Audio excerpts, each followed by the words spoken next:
بلوچستان میں سیلاب اور بارش سے متاثرہ افراد کے مصائب پہلے ہی کچھ کم نہ تھے کہ اب سرد موسم نے متاثرین سیلاب کی مشکلات میں مزید اضافہ کر دیا۔ سردی کے شروع ہوتے ہی متاثرہ علاقوں میں مختلف بیماریاں بھی پھیلنے لگی۔ وجہ یہی ہے کہ ان علاقوں میں مکانات سیلاب کی نظر ہو جانے کے بعد زیادہ تر افراد کو چھت میسر نہیں۔ متاثرین سرد موسم میں خیموں یا پھر کھلے آسمان تلے زندگی بسر کرنے پر مجبور ہیں۔ نہ ہمارے پاس جو ہے نا رہنے کے لیے جگہ ہے، جو رات ہوتی ہے وہ تو بالکل -ڈگری ہوتی ہے۔ ہمارا سب سے زیادہ مسئلہ یہ گھر ہے۔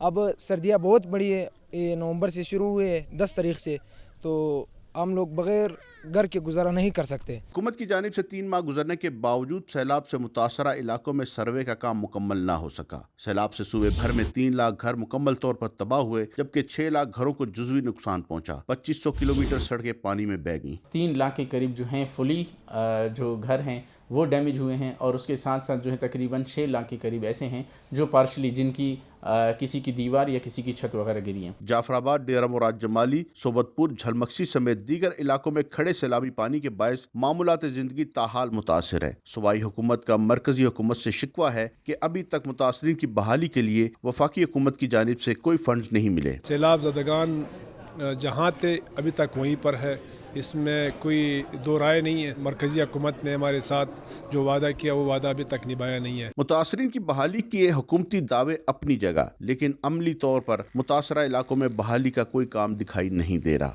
سیلاب متاثرین کا کہنا ہے کہ حکومت نے 3 ماہ کے دوران بیانات اور دعووں کے علاوہ کچھ نہیں کیا۔